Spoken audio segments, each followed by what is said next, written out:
Hello दोस्तों, तो मेरा नाम है ललित और आपका हमारे इस चैनल पे स्वागत है। तो आज हम अपने स्कैम वाली वीडियो सीरीज को आगे बढ़ाते हुए उसके अगले वीडियो पार्ट के बारे में बात करते हैं। तो ये वीडियो उस सीरीज की थर्ड वीडियो होने वाली है। तो चलिए इस वीडियो के बारे में पूरा कंप्लीट में जानते हैं। तो आज हम बात करेंगे सत्यम कंप्यूटर स्कैम के बारे में। तो ये स्कैम है क्या? तो देखिए, ये इंडिया का सबसे बड़ा अकाउंटिंग स्कैम है जिसके अंदर करीब 14,000 करोड़ का घोटाला किया गया था। तो चलिए इसके बारे में पूरा कंप्लीट में जानते हैं। तो सबसे पहले हम ये समझने की कोशिश करते हैं कि सत्यम है क्या।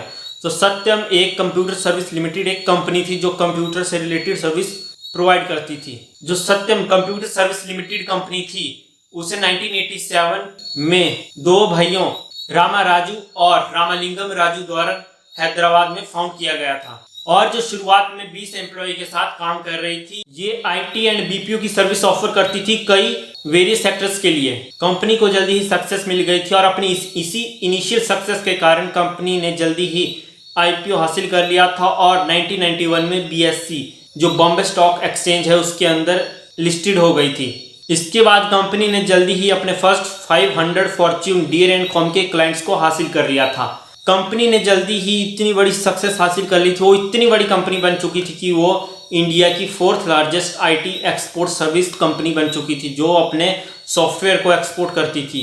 ये टीसीएस, विप्रो एंड इन्फोसिस के बाद 4th लार्जेस्ट इंडियन कंपनी थी जो आईटी सॉफ्टवेयर सर्विस को एक्सपोर्ट करती थी। जब कंपनी अपने सक्सेस के पीक में थी तो कंपनी के अंदर लगभग 50,000 से ज़्यादा एम्प्लॉयज़ काम करते थे और कंपनी 60 से ज़्यादा कंट्रीज़ में एक्टिव थी। वो अपनी सर्विस 60 से ज़्यादा कंट्रीज में प्रोवाइड करती थी। सत्यम ने इतनी बड़ी सक्सेस हासिल कर ली थी कि इसे इंडियन सक्सेस स्टोरी के अंदर एक प्राइम एग्जाम्पल की तरह देखा जाता था और ये सक्सेसफुल थी भी क्योंकि कंपनी के फाइनेंशियल्स बहुत स्ट्रांग थे और कंपनी 2003 के अंदर कंपनी ने $1 बिलियन की वर्थ हासिल कर ली थी। कंपनी की वैल्यू $1 बिलियन तक पहुंच चुकी थी और 2008 आते आते कंपनी $2 बिलियन की वर्थ को भी हासिल करने वाली थी।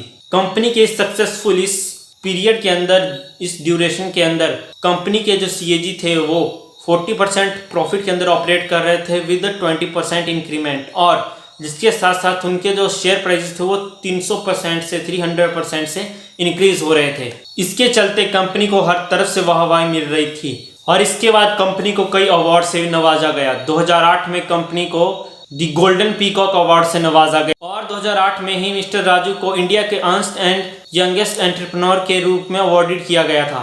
और इसके बाद 2008 के ख़त्म होते होते सत्यम जो कंपनी है उनके बोर्ड ने ये डिसाइड किया कि वो जो रियल एस्टेट कंपनी है जिसे मिस्टर राजू ओन करते थे उसे टेक ओवर कर लें और ये डिसीजन कंपनी के लिए इतना महंगा साबित हुआ कि शेयर होल्डर्स इतने नाखुश हुए कि कंपनी को 12 घंटों के अंदर इस डिसीजन को वापस लेना पड़ा और जो कंपनी के शेयर प्राइस थे वो काफ़ी डाउन आ चुके थे, उनमें मतलब काफ़ी ज़्यादा गिरावट आ चुकी थी। और इसके बाद तो कंपनी के बुरे दिन शुरू हो गए थे। 23 दिसंबर को वर्ल्ड बैंक ने एक अनाउंसमेंट करी। इन्होंने एक डिसीजन लिया कि जो सत्यम कंपनी है, सत्यम अगले 8 साल तक किसी भी बैंक के साथ डायरेक्ट कॉन्टैक्ट में या किसी भी तरह से बिजनेस नहीं कर सकती थी। और ये डिसीजन एक बड़ा डिसीजन था किसी भी कंपनी के लिए, किसी भी एक इंडियन कंपनी के लिए। इसके साथ साथ वर्ल्ड बैंक ने ये भी एलिगेशन लगाया कि सत्यम सपोर्ट फी चार्जेस अपने सब कॉन्ट्रैक्टर्स और कंपनी के साथ की डॉक्यूमेंटेशन मेंटेन करने में फेल हो चुकी थी,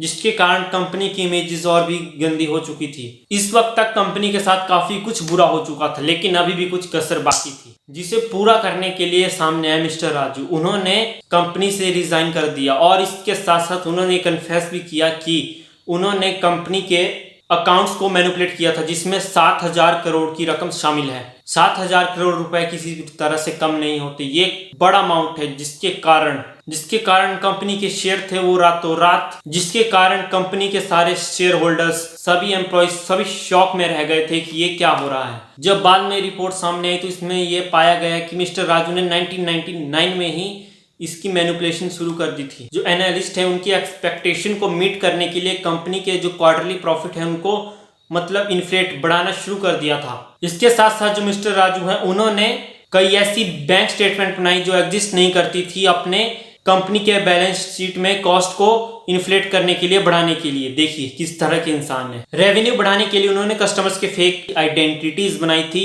और इनवॉइसेस भी बनाए थे। कंपनी ने यूएस मार्केट से फंडिंग राइज की थी, लेकिन उन्होंने अपनी बैलेंस शीट में इसका कहीं भी मेंशन नहीं किया था। इसके साथ साथ ये इतने किस्म के चोर थे कि और जो मिस्टर राजू है उन्होंने अपने एम्प्लॉयज के फेक रिकॉर्ड बना दिए थे, उनके बिहाफ पे उनके बदले सैलरीज निकालते थे। और जब उनको पता चला कि उनके शेयर प्राइसेस बढ़ रहे हैं तो उन्होंने उन्हें सोचा कि इनसे जल्दी से छुटकारा पाया जाए, और उन्होंने अपने जल्दी से शेयर बेच दिए और सिर्फ अपने पास उतने ही शेयर्स रखे जितने के जरिए वो कंपनी के हिस्सा बने रह सकते थे। और जो मिस्टर राजू ने एम्प्लॉयज के फेक रिकॉर्ड बनाए थे, जो एम्प्लॉयज थे भी नहीं, उनके नाम पे वे हर महीने लगभग $3 मिलियन की सैलरीज निकालते थे।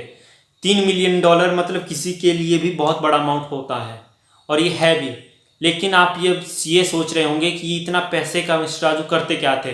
तो सिंपली उनका इंटरेस्ट रियल एस्टेट में भी था, वो चाहते थे कि वो रियल एस्टेट के बिजनेस में भी घुसे, इसीलिए उन्होंने एक और कंपनी का निर्माण किया था, एक और कंपनी को फाउंड किया था जिसका नाम है मेहतास। मेहतास भी एक रियल एस्टेट कंपनी थी जिसको मिस्टर राजू ओन करते थे, जिसके बारे में मैंने पीछे बताया था। ये तो बात होगी कंपनी के फुल स्टोरी और फुल स्कैम के बारे में। लेकिन अब हम बात करते हैं कि मैं ये स्कैम की सीरीज बना क्यों रहा हूँ।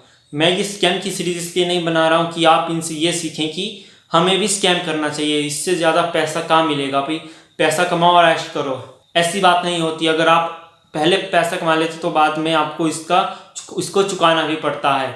देखिए मिस्टर राजू ने जितने पैसे कमाए, जितने भी फेक रिकॉर्ड्स बनाए, उनके लिए उनको सज़ा भी मिली।